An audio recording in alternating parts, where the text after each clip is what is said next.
Flavours of Anupama. మనం ఇప్పుడు tiffin box సిరీస్లో ఉన్నాము కదండి. ఇంకొక కొత్త రెసిపీస్తో మేము ముందున్నాను. ముందు మనము ఫస్ట్ మనం ఇవాళ ఏం రెసిపీ చేసుకుంటున్నామంటే పొడి ఇడ్లీ అండి.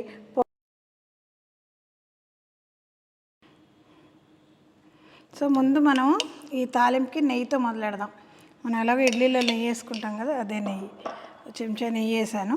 దీంట్లో కొద్దిగా ఆవాలు, కొద్దిగా జీలకర్ర, కొంచెం ఒక 2-3 మినపప్పు, 2-3 శనగపప్పు. ఇది ఏం లేదండి, మన సింపుల్ ఉప్మా తాలింపు. కొద్దిగా అల్లం, కొద్దిగా పచ్చిమిరపకాయలు. దీంతో ఏమవుతుందంటే మనం ఇడ్లీని ఇలా తాలింపు వేసుకుంటే ఏమవుతుందంటే మనకి మధ్యాహ్నం తినేటప్పటికి అవి బోరుగా అయిపోవు. కొద్దిగా నూనె పట్టి ఉంటాయి కాబట్టి మరీ ఎండిపోయినట్టు అలా అవ్వకుండా ఉంటాయి. కొద్దిగా ఈ ఉల్లిపాయ అంతా సరిగ్గా వేగాలండి. కొద్దిగా రంగు మారే లెవెల్కి రావాలి ఇది.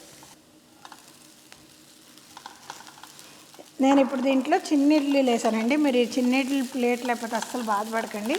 ఇడ్లీలు కట్ చేసి ముక్కలు వేసుకోవచ్చు. ఇది నేను చేసుకున్న ఇడ్లీ కారం అండి.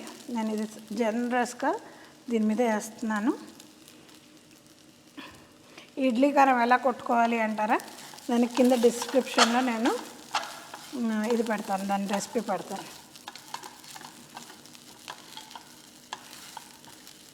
ఇదండి సింపుల్గా.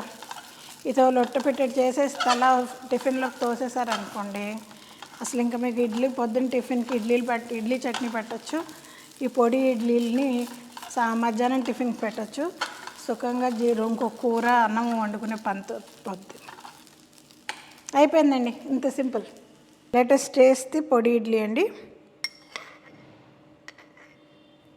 ఇది చేసి నేను ఏదైనా ఈ సిరీస్కి ఒక గంటన్నర ఆగి టేస్ట్ చేస్తున్నాను. ఎందుకంటే I too want to know whether this will be nice in a tiffin box or not అని.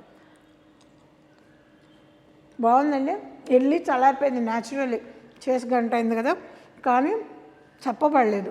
తీగ కొంచెం ఆ ఉల్లిపాయతో వచ్చే తీపి ఉంది, పొడితో వచ్చే కారం ఉంది.